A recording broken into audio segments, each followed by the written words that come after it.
At 7:03 a.m., the HOA Vice President Gloria Baines started pounding the inside of my tool shed and shrieking about combustible contraband. My grandpa Leo turned the deadbolt with the patience of a lighthouse keeper, sat on an upturned paint bucket, and lit his morning cigar. Finally, he sighed, exhaling a peace treaty of blue smoke, privacy. I'm Caleb Rourke, a quiet homeowner in Crescent Oaks, the kind of neighborhood where the mailboxes all match and the gossip rotates like a ceiling fan.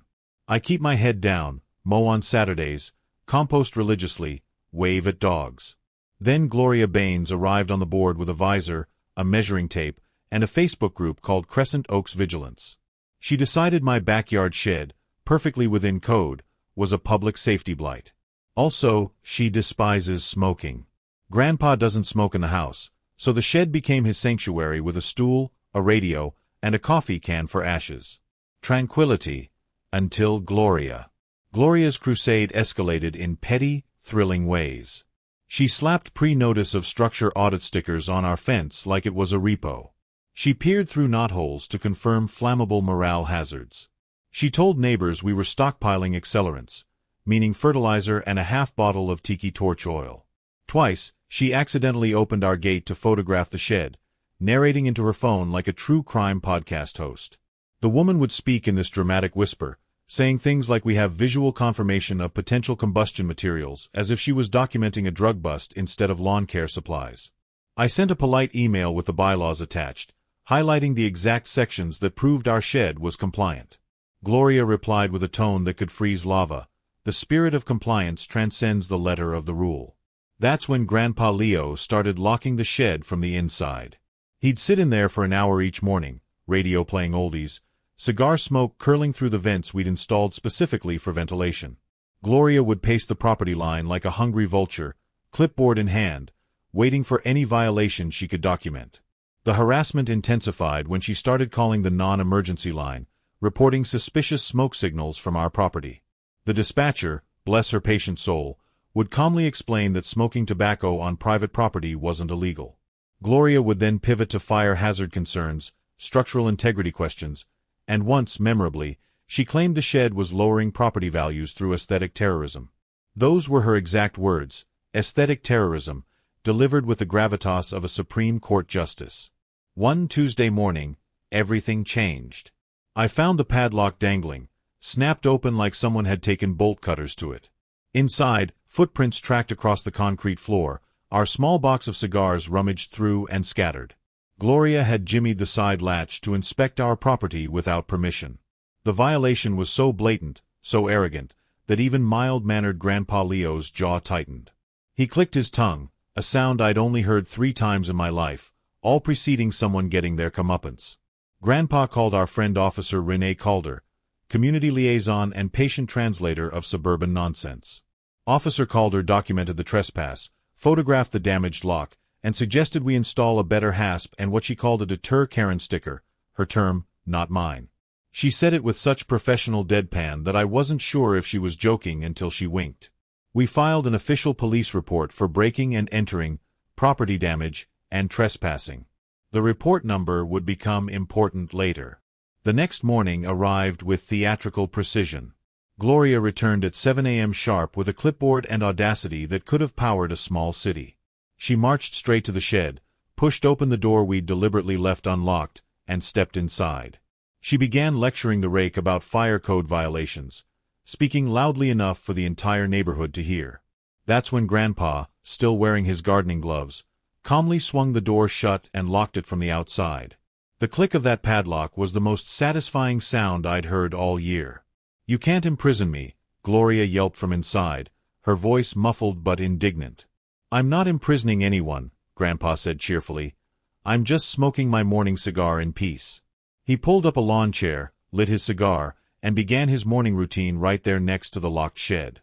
Gloria's threats escalated from legal action to citizen's arrest to something about the Geneva Convention, which seemed like a stretch even for her. I'd already invited Fire Marshal Ellis for a courtesy inspection that morning, timing it perfectly. He arrived to the dulcet soundtrack of Gloria reciting HOA bylaws from inside a wooden echo chamber, her voice getting increasingly shrill with each ignored demand for release.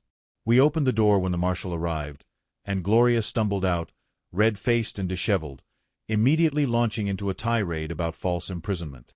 Fire Marshal Ellis, a man who'd seen enough suburban drama to write a dissertation, simply held up one hand.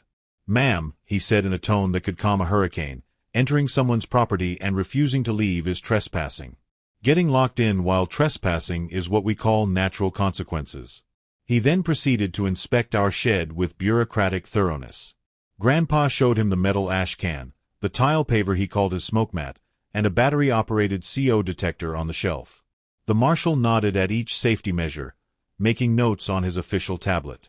"Compliant, safe, boring," he announced. "Those are my favorite adjectives when it comes to residential structures." Meanwhile, Officer Calder had arrived and was reviewing our security camera footage on her patrol car's laptop. The high-definition video showed Gloria's earlier forced entry, complete with her using what appeared to be a crowbar on our latch. Board President Hector Vale hurried over, his face cycling through emotions like a slot machine. "Please tell me this isn't happening again," he whispered to no one in particular. Apparently, this wasn't Gloria's first rodeo with overstepping authority. Officer Calder pulled him aside, showing him the footage and the police report from the break-in. Hector's expression shifted from dismay to resignation to something that looked suspiciously like relief. The HOA called an emergency courtyard meeting that evening, the kind where everyone shows up because they smell drama like sharks smell blood. Gloria tried to grandstand immediately, standing at the makeshift podium with righteous fury. "I was safeguarding the children from ember crimes," she declared, as if ember crimes was a real legal category and not something she'd invented in her fevered imagination. That's when we unveiled our presentation. The projector hummed to life, displaying high-resolution stills from our security system. First image, Gloria prying open our latch with a crowbar, time-stamped and date-stamped. Next slide, the HOA bylaw clause she'd been misquoting, with the actual text highlighted in yellow, proving sheds under 200 square feet didn't require board approval. Next, an email from the city confirming our shed permit was valid and current, along with a reminder that HOA rules stop at the property line for structures within code. Fire Marshal Ellis stepped forward to address the crowd in what I can only describe as monotone poetry. "No violations found. Proper receptacles observed. Adequate ventilation confirmed. Please stop inventing hazards that don't exist." The professional exhaustion in his voice suggested this wasn't his first encounter with an overzealous HOA board member. He continued with a detailed explanation of actual fire codes versus what he called creative interpretation of safety concerns. Officer Calder followed with her own presentation, a tidy summary that felt like watching someone perform surgical strikes with words. "Criminal trespass warning has been issued. Property damage citation has been filed. The damaged lock is documented at $150 for replacement and installation." She paused, letting that sink in before delivering the killing blow. "Additionally, I must remind everyone that enforcement authority does not authorize break-and-enter cosplay." The laugh that escaped Hector sounded like a chair scooting across marble, sharp and unexpected. The crowd began murmuring, the kind of low rumble that precedes an avalanche. Several homeowners raised their hands to share their own Gloria stories, each one more absurd than the last. The woman who received a violation for her garden gnome facing the wrong direction. The man fined for his grass being 0.2 inches too tall. The family written up for their kid's sidewalk chalk art disturbing the visual harmony of the neighborhood. Hector finally called for order, his gavel striking the podium with unusual force. "The board would like to call an immediate vote," he announced, regarding the continuation of Gloria Baines in her role as Vice President and Head of Compliance. The vote was unanimous, every hand raised except Gloria's own. She stood there, mouth opening and closing like a fish discovering air, as the reality of her situation crystallized. The consequences rolled out in rapid succession, each one landing like a precision strike. Gloria was immediately removed from all enforcement duties, effective immediately. She was fined $300 for the damaged latch and required to pay it within 30 days. The board assigned her 20 hours of community service, specifically repainting the picnic pavilion she'd once ticketed for sun fading, a detail that triggered another wave of barely suppressed laughter from the crowd. But the real coup de grace came when Officer Calder announced that the criminal trespass charge would remain on her record, and any future violations would result in immediate arrest and prosecution. Furthermore, she added with professional satisfaction, The property damage charge carries a maximum fine of $1,000 if prosecuted, which the victims are considering pursuing in small claims court. Gloria's face cycled through colors like a mood ring in a sauna, red to purple to a concerning shade of white. "You can't do this," she sputtered, her voice climbing octaves with each word. "I was protecting the community." Protecting them from what? Hector asked with genuine curiosity, an elderly man's morning cigar on his own property. The silence that followed was deafening. The board voted on a new policy requiring written 48-hour notice for any property inspections and explicitly prohibiting board members from entering yards without the owner present. They also unanimously approved the installation of a bench outside the pavilion, officially labeled Leo's Smoke Spot, Fire Marshal approved. The sign would be brass, permanent, and positioned exactly where Gloria would see it every day. As the meeting concluded, Gloria's final attempt at control manifested as a threat to contact her lawyer, a cousin who specialized in traffic violations.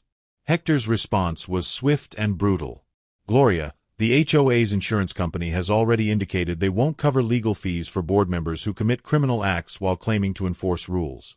You'll be personally liable for any legal costs, which I'm estimating at $15,000 minimum if this goes to court." The number hung in the air like smoke from Grandpa's cigar. $15,000. Gloria's mouth opened one more time, but no sound emerged. She turned and walked toward her house, each step smaller than the last, her clipboard forgotten on the podium. Someone in the crowd started slow clapping, which Hector quickly shut down with a look, though I caught him hiding a smile behind his hand.